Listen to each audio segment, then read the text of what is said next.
Hey, so welcome back, folks. Welcome back to the Booze by Rob production facility, located now, again, back in Nashville, Tennessee.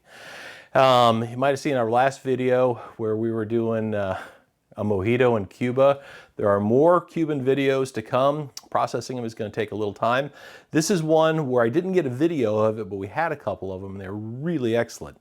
Okay, it's got a name. All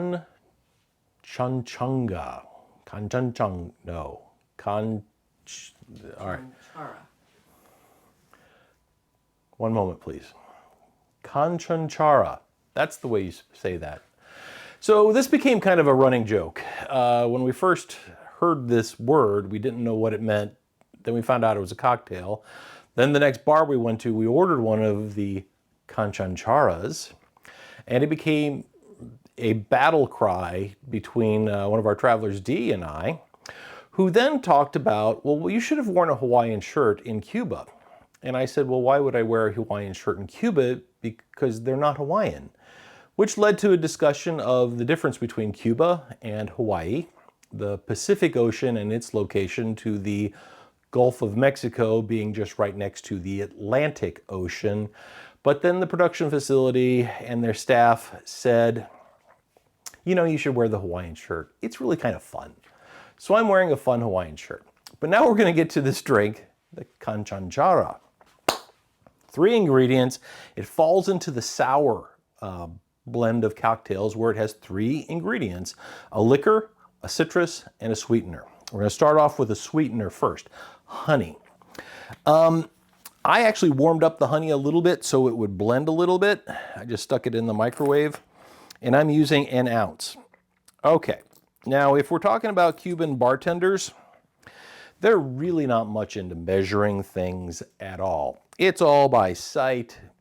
They gauge a line on a glass. It's actually kind of funny to watch. So that was an ounce. I'm putting an ounce of lime juice in this.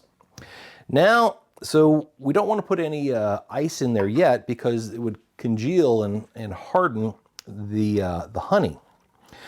So in watching the bartenders, they would always mix the lime juice and the honey together for a little bit.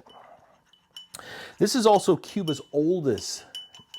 I gotta focus down here, okay? I'm trying to mix the honey and the lime juice. But now I'll focus on the cameras.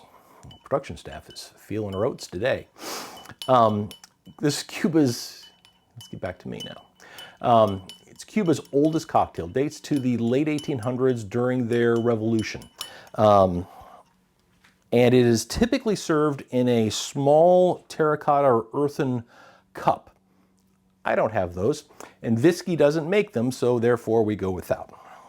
Now next, we are going to use, this is Havana Club Tres Años, 3-year Havana Club rum that we found somewhere down south of the border.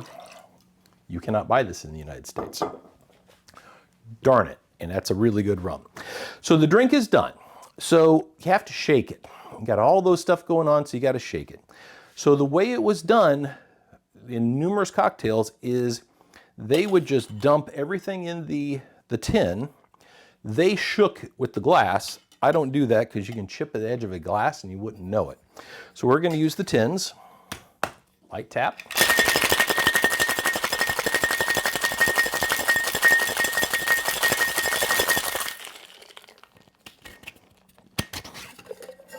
Almost done, folks. And just no straining. You go straight into the glass.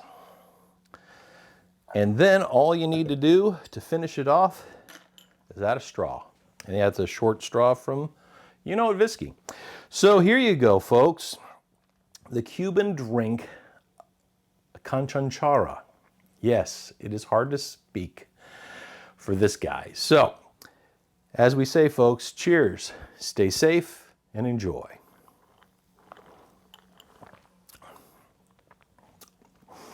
That's about as close as I'm going to get this one. Their honey is different. The rum's the same. The limes could be a little different. But this is a great cocktail. Simple to make.